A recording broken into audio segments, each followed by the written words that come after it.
Pessoal, bom dia. Bom dia a todos. Obrigado pela presença. Os painelistas, obrigado por aceitarem o nosso convite. Obrigado pelo prestígio. Obrigado pelo brilho que vocês trazem ao nosso painel. Hoje a gente vai falar um pouquinho sobre Drex, né, essa revolução que promete acontecer no nosso setor financeiro. Vai falar um pouquinho sobre tokenização, sobre toda essa modernização, como é a infraestrutura da tecnologia por trás disso, como que é o bastidor disso por trás. E a gente trouxe aqui alguns feras do nosso mercado para falarem um pouquinho com a gente. Tá? Vou começar aqui com o Edu. Edu, obrigado pela presença. Eu queria falar um pouquinho, compartilhar conosco como a Núclea, dentro desse papel central que ela tem dentro do ecossistema, está se preparando para isso, já se preparou para isso, o que tem pela frente para você compartilhar conosco. Bom, obrigado pelo convite, prazer estar aqui, também espero aprender um pouquinho com o pessoal aqui do lado. Bom, primeiro, acho que é bom explicar um pouco o que o Núclea é uma IMF, ou uma IOSMF, segundo a determinação do Banco Central, que é justamente uma empresa de infraestrutura do mercado financeiro. Então, por exemplo, todos os boletos do país passam por aqui, e algo que a gente tem em comum, obviamente, é registro, né? Como você pode imaginar, falando de blockchain, DLTs e companhia, é justamente uma questão de registro, né? Então, para nós, é um ponto central e nevrálgico dominar essa tecnologia. A gente participou do Drex, né, em conjunto com o Bradesco e companhia, para entender um pouco mais o que o Banco Central pretendia com o Drex, com o CBDC.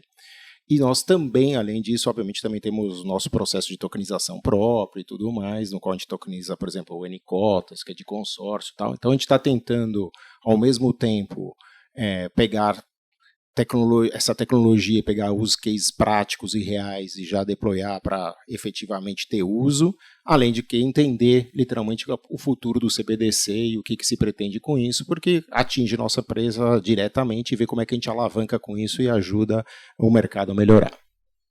Rafael. Bom dia, tudo bem?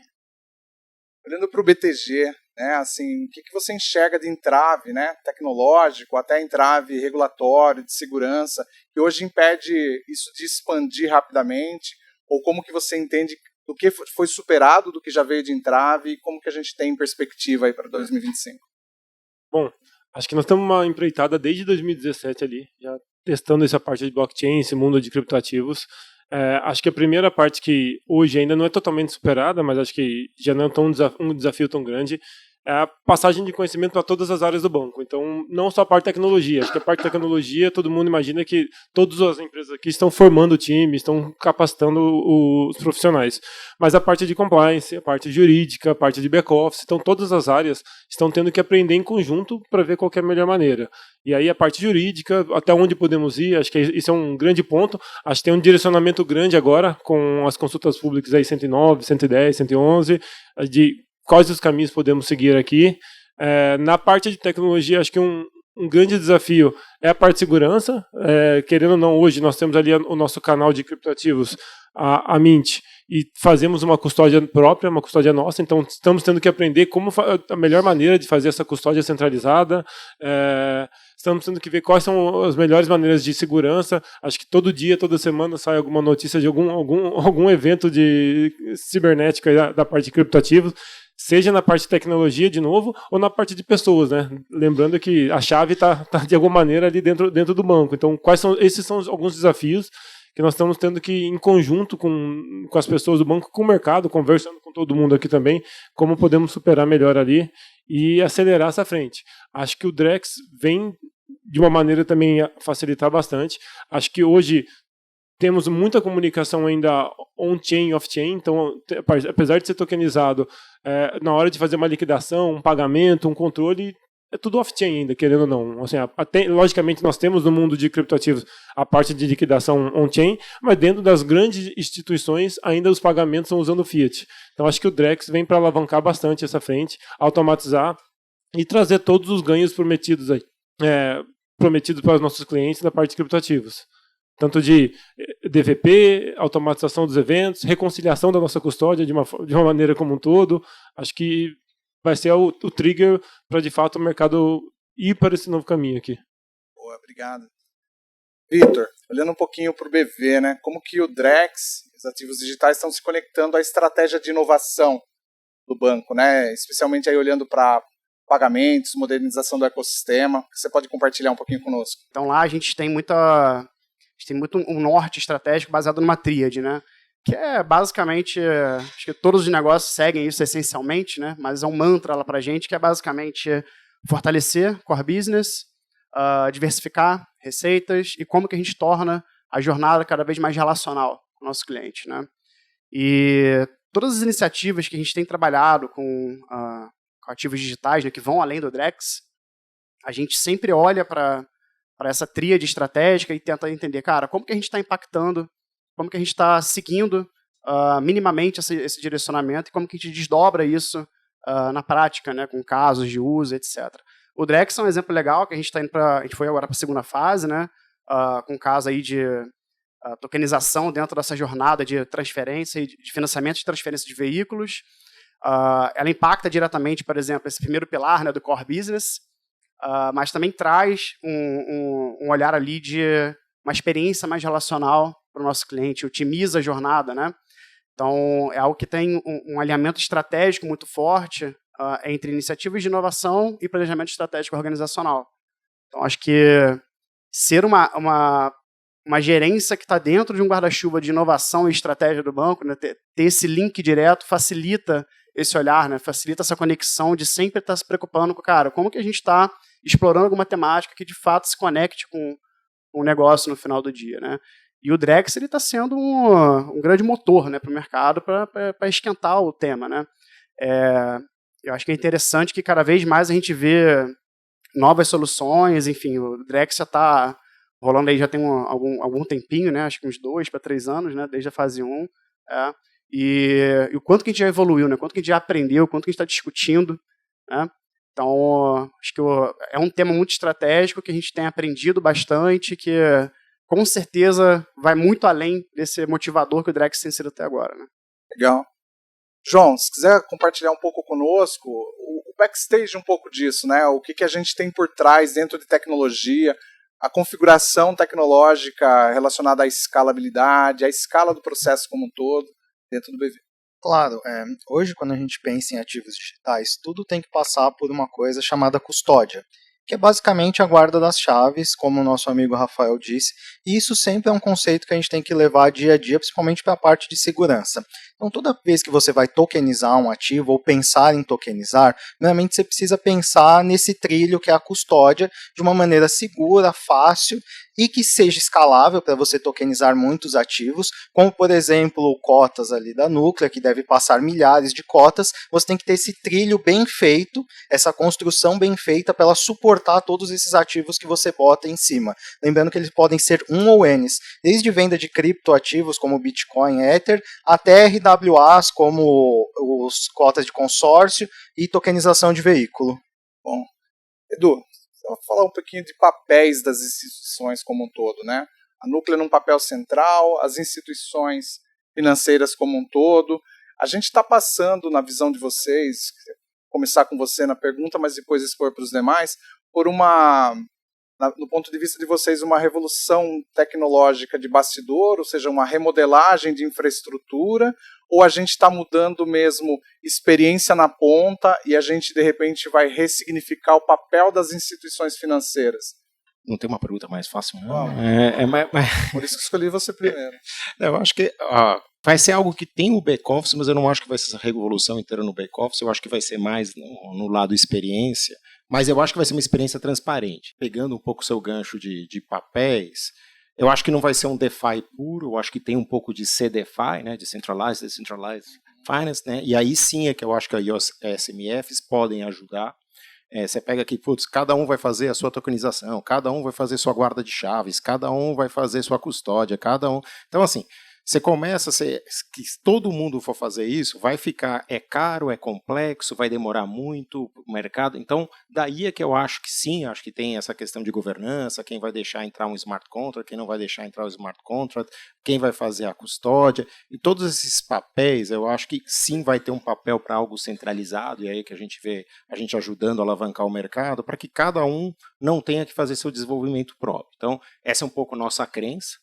Então tem um pouco de uma resposta de back-office, mas eu acho que só vai crescer quando literalmente a gente mudar alguma coisa no front office. Eu não acho que o processo vai ser, vou trocar a conta corrente de todos isso aqui, que é um grande ledger de todos os bancos para blockchain. Não acho que isso vai acontecer.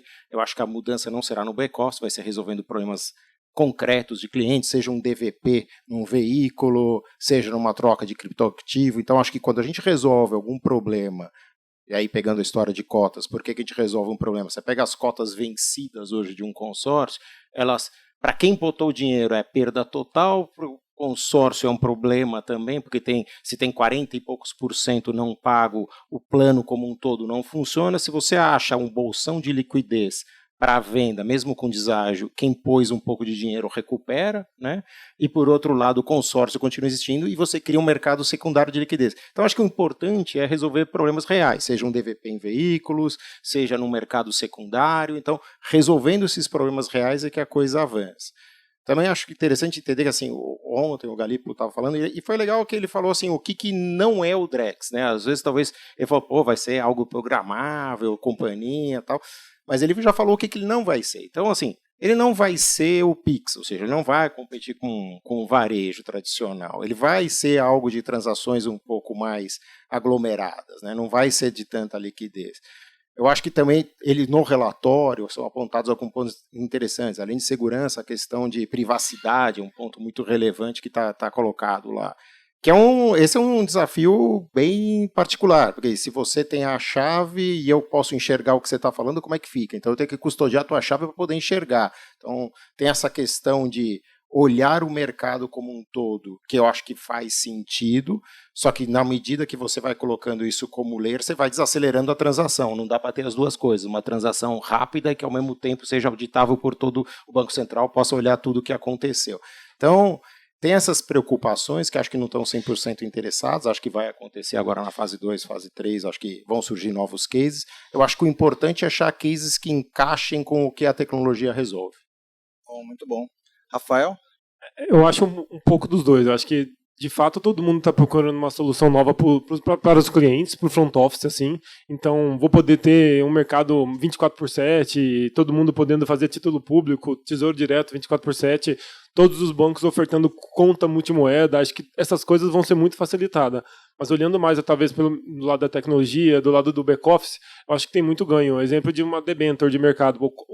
A dificuldade de hoje de emitir uma debenture, de registro, de garantir os eventos. Logicamente tem ali a B3, Núcleo, que fazem esse papel centralizado, mas às vezes você depende do emissor cadastrar os eventos. Então, essa parte acho que vai ter muito ganho para o back-office. No caso de reconciliações, acho que todos os bancos, todas as instituições têm o seu sistema de back-office, suas reconciliações, cada um faz de um jeito, logicamente, hora ou outra, algum dá uma diferença, faz batimento. Acho que com o Drex, com a plataforma do Drex, com o blockchain, eu acho que isso passa a ser compartilhado. Também acho que ninguém vai trocar o sistema de conta corrente para uma blockchain, mas acho que essa parte de ter os ativos tokenizados, centralizados, vai facilitar os bancos, todas as empresas como um todo, diminuindo o gasto financeiro que nós temos hoje com reconciliações, batimentos, controles. Então, acho que esse é um dos ganhos que todo mundo está mirando bastante. Para o cliente, eu acho que vai ser mais transparente. Quando pararmos de falar de DLT, blockchain,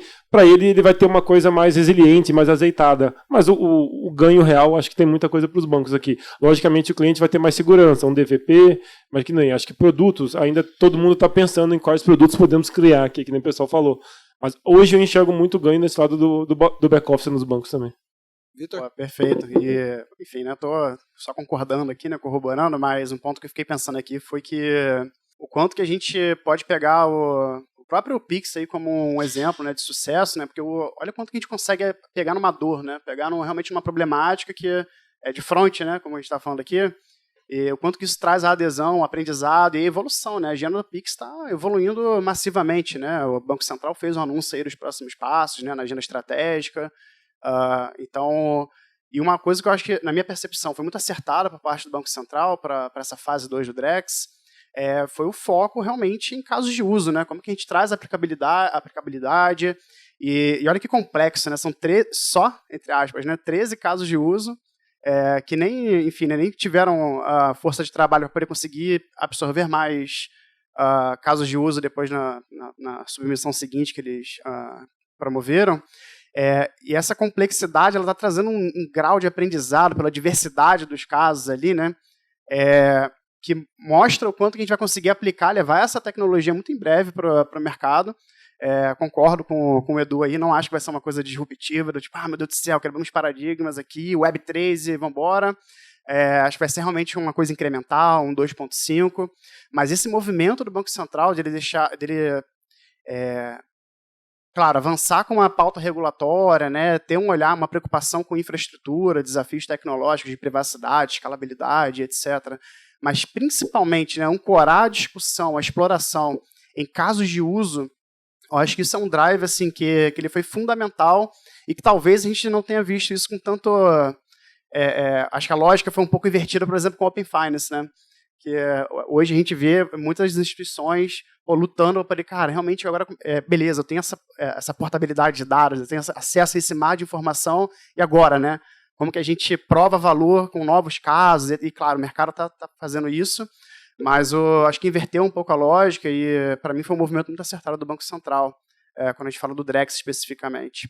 Então, acredito que, respondendo no final das contas aqui, né, acredito que seja, sim, um movimento que ele tem que estar ancorado no front, mas que o próprio aprendizado que a gente está tendo, poxa, a gente vê isso lá claramente com o próprio caso do Drex e com outros casos que a gente tem testado, ex-Drex, né, de como que a gente consegue otimizar a comunicação, otimizar a jornada, interoperabilidade, eliminar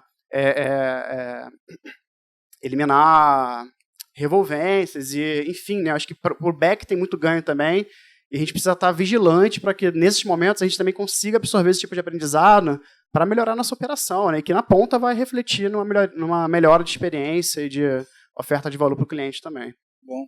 Olhando um pouco, João, sobre a escassez tecnológica, né? Não de tecnologia em si, mas de profissionais, mercado, como que você vê isso dentro do BV? Como que você entende se essa escassez é um obstáculo ou ela vai ser alguma alavanca de alguma forma?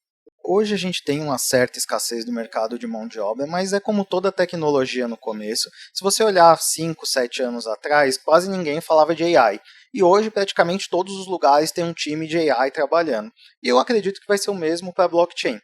As pessoas vão se interessar por essas linguagens, vão começar a aprender, vão entender como é que funciona uma blockchain, vão entender a diferença de um paradigma de programar um smart contract para uma função normal e vão entrar nesse mundo com mais facilidade. E também existem empresas que hoje estão engajadas em criar transpilers, que são coisas que você escreve um código, por exemplo, em Java e ele transforma em Solidity para você. Claro, não vai ser o código mais otimizado possível, mas ele destrava um pouco essa barreira de entrada no começo. Então, eu creio que a longo prazo, assim como o AI, vai se tornar algo corriqueiro, que todas as empresas vão querer ter pelo menos 1 ou 2 pessoas de blockchain ali para olhar para alguma coisa. Muito bom. Só para a gente já caminhar um pouquinho para o encerramento, queria pensar uns pontos que vocês falaram e até conectar até com uma pergunta que a gente fez ontem, justamente num painel de Open Finance. Há alguns meses atrás, a gente ouviu o Galípolo falando um pouco de Drex, e aí a gente sentiu até no Web Summit, que passou há pouco tempo, uma sensação de todo mundo que está conectado a todo esse ecossistema, falando, agora vai, né? E também trazendo um pouco desse ponto que você trouxe, Vitor, a respeito de casos de uso, e como que a gente sai do caso de uso para uma experiência real. Do que vocês puderem compartilhar, de casos de uso que vocês enxergam, talvez até conectado com esse agora vai, o que a gente pode esperar de novos desafios que vão empreender alguma nova experiência ainda para 2025? O que vem por aí, que eventualmente já vai impactar no resultado final, na experiência final de um consumidor? Ou vocês acham que ainda 2025 é um pouco precoce para ter uma experiência nova ligada à Drex ou à tokenização? De novo, essas perguntas fáceis só cai primeiro. Vamos lá. Eu acho que 25 ainda vai ser. Eu acho que são os cases que a gente já está falando aqui. Eu não acho que vai ter case novo em 25. 26 eu acho que já aí não. Eu acho que aí já deve emplacar alguma coisa mais, talvez, de robusta. Pegando o gancho que, assim, literalmente a gente tem alguns problemas para resolver, que, por exemplo, tokenização como collateral é algo que eu acho que ainda não. 25 são poucos, eu acho que 26 talvez a gente tenha depois de um caso. também tem um ponto que ele abordou, que eu acho que talvez seja 26, seja mais resolvido, que é o off-on, né? Ou seja, que hoje você tem uma parte que está na chain, mas a liquidação acontece fora. É óbvio que eu acho que a gente vai ter que provavelmente conviver com uma rede falando com outra, né? Ou seja, não vai ser um processo totalmente integrado. O que eu quero dizer? Pode ser que a liquidação seja no Drex e a tokenização aconteça em outra rede, né? Então vai ser chain com chain, mas não vai ser numa única chain. Eu acho que isso talvez a gente veja em 26, que é algo que potencialmente vai facilitar muito mais a adoção. Eu acho que 25 é mais ou menos o que a gente viu. Acho que 26, até o próprio Banco Central estava falando também ontem, justamente de usar como colateral a tokenização. E eu acho que aí deve alavancar. Se entrar, por exemplo, mais pesado no imobiliário, é um mercado gigantesco. Rafael? Concordo que em 25 eu acho muito difícil ter alguma coisa já tão grande para todo mundo estar utilizando. Acho que a expectativa é grande da fase 2 agora. Temos alguns cases que já possam sair mais simplificado, mas que possam começar a rodar e fazer o teste da tese de fato em produção, assim, com todo mundo utilizando. Mas acredito que mais em 26, a partir daí sim, acho que vamos ter uma maturidade melhor, mais conhecimento para conseguir fazer cases mais complexos. E a parte da privacidade, né? Acho que é o principal ponto hoje a ser resolvido. Privacidade, conta performance, tudo que o pessoal já falou aqui. Mas de fato acho que 26 é o ano que devemos começar a ver uma maior alavancagem em cima de chains, assim, não só a Drex, concordo com o Edu aqui que não vamos ter só uma chain, devemos ter mais de uma, e aí de fato o mercado rodar em cima dessas plataformas. É fundamental, né, minha visão, mas não é a única alternativa, né? Acho que o ganho mais de curto prazo que eu tenho observado assim, em termos de mercado é que enfim, né, você tem diversos casos sendo testados, diversos consórcios formados, empresas envolvidas, mas no final do dia já estão nascendo casos de uso produtivos, né? Já tem piloto indo para a rua ali, enfim, que não dependem do Drex, ou que hoje estão indo já numa adaptação, né? Poxa, de repente vamos fazer uma liquidação off-chain, já que a gente não tem essa ponta do Drex aqui, né? Ou vamos fazer alguma programabilidade utilizando alguma outra ledger aqui, enfim, mas acho que está todo mundo preparando o terreno, né, enterrando o cano, para chegar no momento aí de 26, 27, quando o Drex deixar de ser um piloto, né, e a gente ia começar a entrar numa discussão produtiva, começar a morder realmente o dia a dia ali do mercado, a gente já vai chegar com muito mais maturidade, né? Mas eu diria que hoje, para curto prazo, Drex, não. Acho que é aprendizado, experimentação, piloto, mas soluções tokenizadas, soluções on-chain, sim, isso já é a realidade, né? Eu concordo com os meus colegas, esse ano a gente deve ainda focar aí na principal parte, né, que é privacidade e escalabilidade, então a rede precisa ser segura e transparente para todo mundo, assim como rápida. Mas eu acho que a gente ainda vai acabar vendo algumas coisas novas por conta ali de siglas como CVM88, que permitem tokenizações de alguns ativos, talvez aumente um pouco as ofertas, a gente veja as novas coisas no mercado, mas assim que resolvermos esses problemas de privacidade e escalabilidade, eu acredito que 26, 27 a gente deva ver uma escalada de ativos digitais ali dentro de rede do Drex e redes parceiras. Eduardo, Rafael, Vitor, João, muito obrigado pela presença, muito obrigado pelo brilho. Em nome da Act Digital, agradeço a presença de vocês. Obrigado, plateia.